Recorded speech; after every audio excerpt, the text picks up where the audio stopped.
दोस्तों, मंदोदरी का नाम तो आपने बखूबी सुना होगा। मंदोदरी रावण की पत्नी थी और वह एक पतिव्रता नारी थी। लेकिन मंदोदरी के बारे में बहुत ही कम लोग जानते हैं कि रावण की मृत्यु के बाद मंदोदरी ने रावण के भाई विभीषण से विवाह कर लिया था। आखिर पतिव्रता होने के बाद मंदोदरी ने ऐसा क्यों किया? चलिए जानते हैं इसके पीछे की पौराणिक कहानी के बारे में। ऐसा कहा जाता है कि रावण की पत्नी मंदोदरी पहले एक अप्सरा हुआ करती थी और उस समय मंदोदरी का नाम मथुरा था, जो एक बार कैलाश पर्वत पर पहुंच गई और वहां उन्होंने भगवान भोलेनाथ को देखा। और उस समय भगवान भोलेनाथ के पास माता पार्वती नहीं थी। जब मथुरा ने देखा कि भगवान भोलेनाथ के पास माता पार्वती नहीं है, तो उसने उस समय का फायदा उठाने के उद्देश्य से भगवान भोलेनाथ को रिझाने के लिए सभी तरीके से प्रयास करना शुरू कर दिया। तभी अचानक माता पार्वती वहां पहुंच जाती हैं और मथुरा को ऐसा करते देख माता पार्वती को क्रोध आ जाता है और उस समय माता पार्वती मथुरा को श्राप दे देती हैं।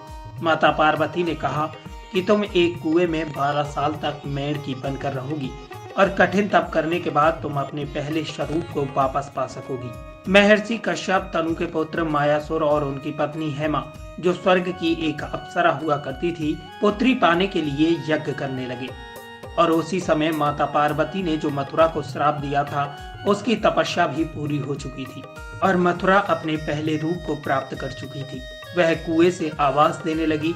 तभी मायासुर और हेमा कुएं की आवाज सुनकर पास गए और उस स्त्री को बाहर निकाला और उन दोनों ने उस स्त्री को अपनी पुत्री के रूप में अपना लिया और उन दोनों ने अपनी पुत्री के रूप में मथुरा का नाम मंदोदरी रख दिया।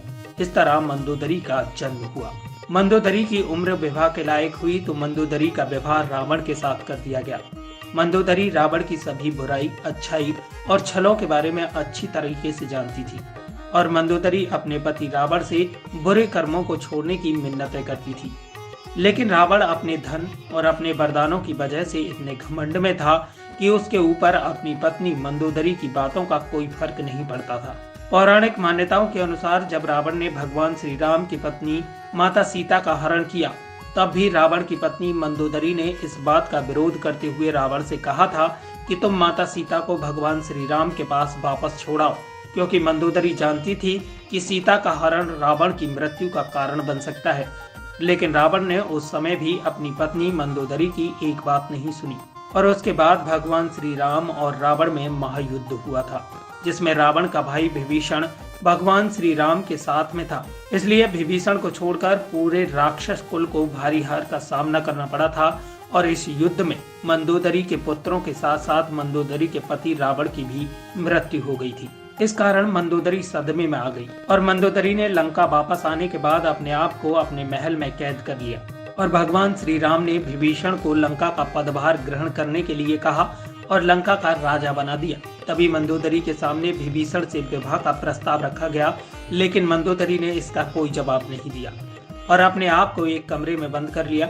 लेकिन जब भगवान श्री राम वहां से अयोध्या जाने के लिए तैयार थे, तभी मंदोदरी के सामने एक बार फिर से यह प्रस्ताव रखा गया। तब मंदोदरी ने लंका के उज्जवल भविष्य के लिए विभीषण से शादी कर ली और लंका को सही दिशा में ले जाने का काम किया। लेकिन यह बात कितनी सत्य है, इसका कोई ठोस सबूत नहीं मिलता, क्योंकि पौराणिक मान्यताओं का कोई भी पुख्ता सबूत मौजूद नहीं है। आपको अगर स्टोरी पसंद आई हो तो लाइक, कमेंट और शेयर करना ना भूलें और साथ ही हमारा हौसला बढ़ाने के लिए चैनल को सब्सक्राइब जरूर करें।